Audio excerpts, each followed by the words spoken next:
সর্বশেষ যে বিষয়ে সবার দৃষ্টি আকর্ষণ করব তা হলো, আজ আমাদের সমাজে একাধিক বিবাহকে দোষণীয় মনে করা হয় এবং একাধিক বিবাহকারী ব্যক্তির উপর যৌন লিপ্সু বলা হয়, তাকে ভিন্ন নজরে দেখা হয়। নাহমাদুহু ওয়া নুসাল্লি আলা রাসূলিহিল কারীম। আমি মোহাম্মদ জাহিদ হুসাইন, মুদাররিস, মাদ্রাসাতুর রশিদ আল ইসলামিয়া, নতুন বাজার, ঢাকা, এবং মাওলানা বেলাল বিন আলী হাফিজাহুল্লাহ কর্তৃক পরিচালিত সহিহ আকীদা কোর্সের একজন প্রশিক্ষণার্থী। সুপ্রিয় দর্শক শ্রোতা, আজ আমি আপনাদের সামনে নাস্তিক ও প্রাচ্যবিদদের পক্ষ থেকে বিশ্বনবী হজরত মুহাম্মদ সাল্লাল্লাহু আলাইহি ওয়াসাল্লামের উপর আরোপিত একটি আপত্তি ও তার জবাব নিয়ে উপস্থিত হয়েছি। তারা বলতে চায়, বিশ্বনবী সাল্লাল্লাহু আলাইহি ওয়াসাল্লাম নাকি যৌন লিপ্সু ও নারী আসক্ত ছিলেন। নাউযু বিল্লাহি মিন যালিক।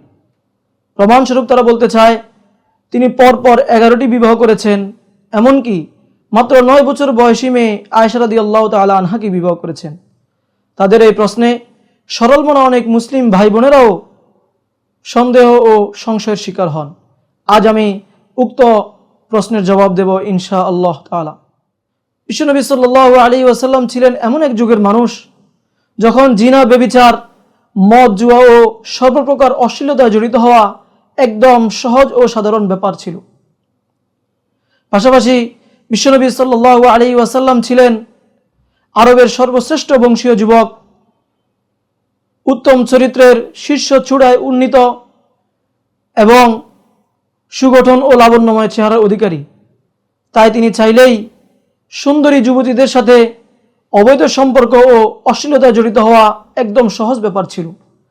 কিন্তু ইতিহাস সাক্ষী, 63 বছরের জীবনে এমন একটি ঘটনাও ঘটেনি যার দ্বারা বিশ্বনবী সাল্লাল্লাহু আলাইহি ওয়াসাল্লামের চরিত্রের ব্যাপারে বিন্দুমাত্র সন্দেহ করা যায়। এমনকি ইসলাম ও মুসলমানদের চিরশত্রু আরবের কুরাইশ কাফেররা পর্যন্ত তার চরিত্রের উপর বিন্দুমাত্র অভিযোগ তুলতে পারেনি। এবার আসুন বিশ্বনবী সাল্লাল্লাহু আলাইহি ওয়াসাল্লামের বৈবাহিক জীবনের চিত্রটা একটু দেখে নিই। 24 বছর বয়স পর্যন্ত তিনি কোনো বিবাহই করেননি।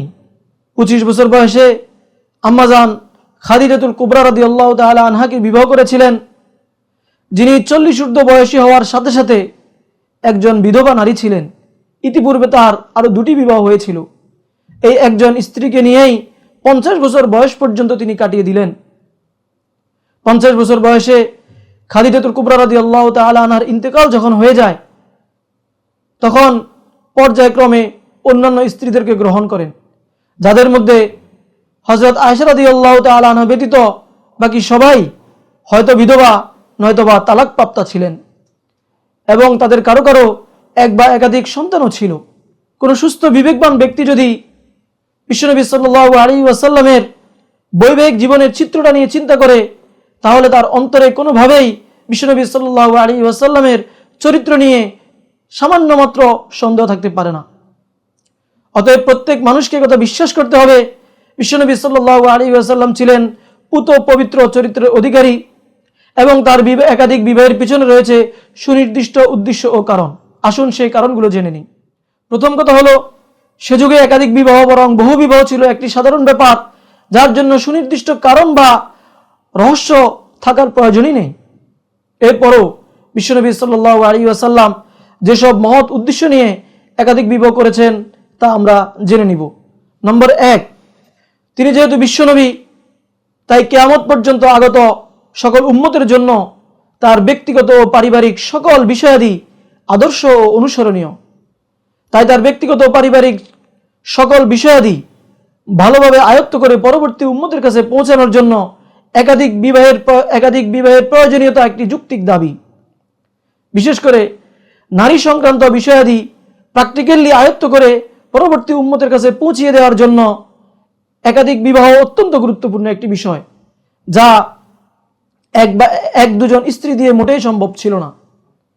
নম্বর 2, বিশ্বনবী সাল্লাল্লাহু আলাইহি ওয়াসাল্লাম কোন স্ত্রীদেরকে বিবাহ করেছেন ওই স্ত্রীর কাফের সম্প্রদায়কে মুসলমানদের প্রতি নমনীয় ও হৃদয়বান করার জন্য।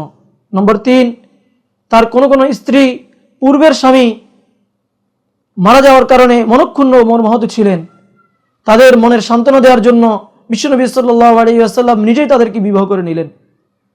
নম্বর 4, বিশ্বনবী সাল্লাল্লাহু আলাইহি ওয়াসাল্লাম কোন কোন স্ত্রীদেরকে বিবাহ করেছেন স্বয়ং আল্লাহ রাব্বুল আলামিনের আদেশ বাস্তবায়ন করার জন্য। বাকি থাকলো আয়েশা রাদিয়াল্লাহু তাআলা আনহাকে অল্প বয়সী এই মেয়েকে বিবাহ করার কারণ কি ছিল। আমাদেরকে জানতে হবে, সে যুগে আরবের মেয়েরা অল্প বয়সেই বিবাহ ও গর্ভধারণের উপযুক্ত হয়ে যেত এবং তাদেরকে বিবাহ দেওয়ার প্রচলনও ছিল। তার প্রমাণ, আর আয়েশা রাদিয়াল্লাহু তাআলা আনহা তার ব্যতিক্রম ছিলেন না। তার প্রমাণ, মুতঈম ইবনে আদি রাদিয়াল্লাহু তাআলা আনহু তার ছেলের সঙ্গে বিবাহ দেওয়ার জন্য আয়েশা রাদিয়াল্লাহু তাআলা আনহার ব্যাপারে প্রস্তাব দিয়েছিলেন, কিন্তু তার বাবা মা এই বলে প্রস্তাবকে প্রত্যাখ্যান করেননি যে তার তো এখনো বিবাহের বয়সই হয়নি। নম্বর 2, বিশ্বনবী সাল্লাল্লাহু আলাইহি ওয়াসাল্লাম আয়েশা রাদিয়াল্লাহু তাআলা আনহাকে বিবাহ করার জন্য আল্লাহ তাআলার পক্ষ থেকে আদিষ্ট ছিলেন। সহিহ বুখারী ও মুসলিমের বর্ণনা এসেছে, বিশ্বনবী সাল্লাল্লাহু আলাইহি ওয়াসাল্লাম বলেন, হে আয়েশা, আমি স্বপ্নে দেখেছি একজন ফেরেশতা রেশমি রুমালে আবৃত করে তোমাকে আমার সামনে উপস্থিত করে বলেন, ইনি আপনার স্ত্রী।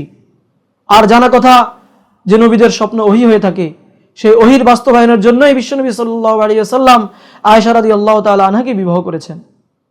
সর্বশেষ যে বিষয়ে সবার দৃষ্টি আকর্ষণ করব তা হলো, আজ আমাদের সমাজে একাধিক বিবাহকে দোষণীয় মনে করা হয় এবং একাধিক বিবাহকারী ব্যক্তির উপর যৌন লিপ্সু বলা হয়, তাকে ভিন্ন নজরে দেখা হয়। প্রিয় ভাইরা, একাধিক বিবাহের বৈধতা আল্লাহ তাআলার দেয়া একটি বিধান, যাকে অপছন্দ করা ও অকল্যাণকর মনে করা ঈমানকে সন্দেহযুক্ত করে দেয়। বরং আমাদের উচিত এই বিষয়টাকে এমন স্বাভাবিকভাবে সমাজের মধ্যে গ্রহণ করে নেওয়া যেন আমাদের পরবর্তী প্রজন্ম এই প্রশ্নই না তোলে যে নবী আকরাম সাল্লাল্লাহু আলাইহি ওয়াসাল্লাম একাধিক বিবাহ করার হিকমতগুলো কি ছিল। বিশেষ করে সেসব বন্ধুদেরকে বলবো যারা একাধিক বিবাহকে অপছন্দ করেন, যদি এক্ষেত্রে আপনার দৃষ্টিভঙ্গি এই হয় যে একাধিক বিবাহ বৈধ, এই বিধানকে আমি অপছন্দ করি, তাহলে আপনার ঈমানই থাকবে না, আপনার ঈমানটাই ত্রুটিযুক্ত হয়ে যাবে। আর যদি মনে করেন যে একাধিক বিবাহের বৈধতার এই বিধানকে আমি পছন্দ করি এবং কল্যাণকর মনে করি, তবে আমার স্বামীর ক্ষেত্রে আমি এটা চাই না যে সে একাধিক বিবাহ করুক। আল্লাহ তাআলা আমাদের সবাইকে সহিহ আকীদা পোষণ করে নাজাতপ্রাপ্ত উম্মতদের মধ্যে অন্তর্ভুক্ত হওয়ার তৌফিক দান করুক। ওয়া আখিরু দাওয়ানা আনিল হামদুলিল্লাহি রাব্বিল আলামিন।